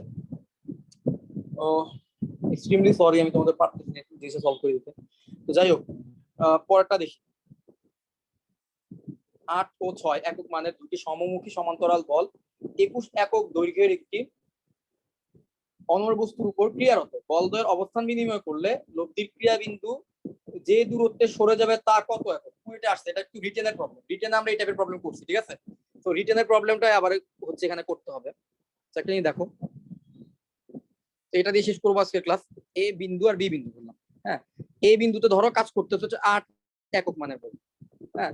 আর বি বিন্দুতে কাজ করতেছে, অন্য গালি দিয়ে দেখাই, ধরো এখানে কাজ করতেছে 6 একক মানের বল।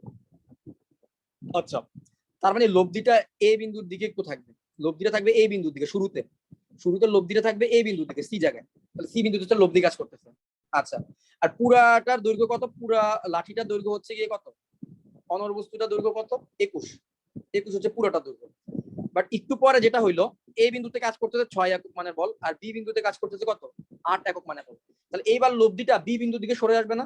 এবার কিন্তু লব্ধিটা সি বিন্দুতে না থেকে এটা হচ্ছে ডি বিন্দুতে সরে আসবে, অর্থাৎ বি বিন্দুর কাছাকাছি চলে আসবে, ঠিক আছে? তাহলে এখন আমাদেরকে বললো যে লব্ধির ক্রিয়া বিন্দু যেই দূরত্বে সরে যাবে, মানে সিডিটা বের করতে বলছে। আগে লব্ধির ক্রিয়া বিন্দু সি হচ্ছে, এই সি বিন্দুতে এখন হচ্ছে সি থেকে জাম্প করে সে ডি তে আসছে, তাহলে সিডিটা আমাকে বের করতে বলা হয়েছে। আমাকে বলা হয়েছে কি? সিডিটা বের করতে। আচ্ছা, একটা কাজ করি, পুরোটা যেহেতু 21, তাহলে প্রথমে এসি ইজ ইকুয়াল টু ধরলাম এক্স ধরলাম। এসি ইজ ইকুয়াল টু যদি এক্স হয়, তাহলে বিসি ইজ ইকুয়াল টু কত হবে? 21 মাইনাস এক্স হবে, হ্যাঁ। BC is equal to 21 minus x হবে। তো দেখো প্রথম সিনারি অনুযায়ী প্রবলেমটা করার চেষ্টা করি। বলতো প্রথম সিনারিতে যখন 8 একক মানের বল আর 6 একক মানের বল কাজ করতেছে, তখন আমার ফর্মুলাটা কি হবে? 8 ইনটু কত লিখবো? 8 ইনটু কত লিখবো? 8 ইনটু এসি আর মানে 6 8 into x is equal two 6 আচ্ছা, ইনটু 21 মাইনাস এক্স। এখান থেকে আগে একটা কাজ করি, এক্স বের করেছি, এক্স আর 21 মাইনাস এক্স বের করেছি। তাহলে এখানে দেখো তো 8x is equal two 6 into 21 করলে কত আসবে? 6 20 120, মানে 126।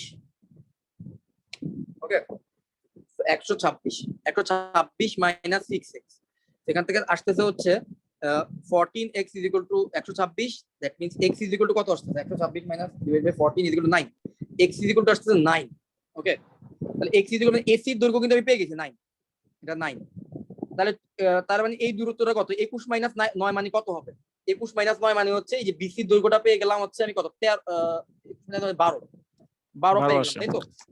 12 আসে। তাহলে এবার আমার টার্গেট হচ্ছে সিডি বের করা। তাহলে আমি সেকেন্ড সিনারিওতে জাস্ট ফর্মুলাটা অ্যাপ্লাই করব, আর কিছুই না। সেকেন্ড সিনারিওতে আমার এ বরাবর কাজ করতে 6 একক মানের বল, তাহলে 6 ইনটু কত লিখবো? 6 ইনটু এডি।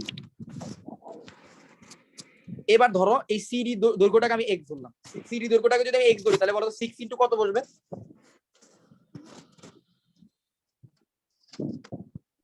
9 plus x 9 plus x 9 plus x হবে, 9 plus x is equal two 8 into কত বসবে? 12 মাইনাস এক্স না? দেখো তো এ বিন্দুতে যে 6, তো 6 থেকে যে এই ডি পর্যন্ত, আবার বি থেকে আবার এই ডি পর্যন্ত, তাহলে 6 ইনটু 9, এই যে 9 প্লাস এক্স, আবার হচ্ছে গিয়ে 8 ইনটু এই ডিসটেন্স পাওয়ার জন্য কি করতে হবে? 12 থেকে এক্স কে বিয়োগ দিতে হবে, 12 মাইনাস এক্স। তো এবার আমি যদি এক্স বের করি, এই এক্সটা হচ্ছে আমার অ্যান্সার হবে। দুই জায়গায় এক্স ধরছি, তোমার আশা করি বুঝতে পারতেছো, কোনো সমস্যা নেই। 6 ইনটু 9 মানে হচ্ছে 54 যোগ 6x ইজ ইকুয়াল টু 8 12 কত? 96 মাইনাস 8x। তো আমরা যদি করি তাহলে 14x, আর এখানে থাকবে 96 থেকে যদি 54 কে বিয়োগ করো, 96 থেকে 54 কে বিয়োগ করলে থাকবে হচ্ছে 42। 42 হলে x ইজ ইকুয়াল টু কত থাকবে? 3, right? x is equal two থাকবে 3। তাহলে x ইজ ইকুয়াল টু 3 হলে এটাই হচ্ছে সিডি হচ্ছে, তার মানে আমার লব্ধিটা 3 একক দূরত্ব সরে গেছে। তাহলে দেখো তো 3 একক, এই যে দেখো গ নম্বরটা আমরা পেয়ে গেলাম, আমাদের অ্যানসার। গ নম্বর হচ্ছে কি আমাদের অ্যানসার হবে, লব্ধিটা 3 একক পরিমাণ দূরত্ব সরে যাবে, ঠিক আছে? এটা হচ্ছে কি 3। তো এটা হচ্ছে আজকে আমাদের ক্লাসের টোটাল সামারি। আমরা মোটামুটি এমসিকিউ গুলো সলভ করার চেষ্টা করলাম, এবং এই আইডিয়াটুকু রাখলে আমার মনে হয় আমাদের বোর্ড পরীক্ষা বা মোটামুটি ভর্তি পরীক্ষার অনেক কিছু তোমরা পারবা ইনশাআল্লাহ। আর তোমাদের কাছে আমি আন্তরিকভাবে দুঃখিত, আমি একটা কোশ্চেন পারি নাই এখানে, বাট আমি চেষ্টা করবো এটা ফাইন্ড আউট করতে পারলে এটা সলিউশন আমি তোমাদেরকে জানাই দেব। ওকে, আজকে ক্লাস এই পর্যন্ত। আচ্ছা, আসসালামু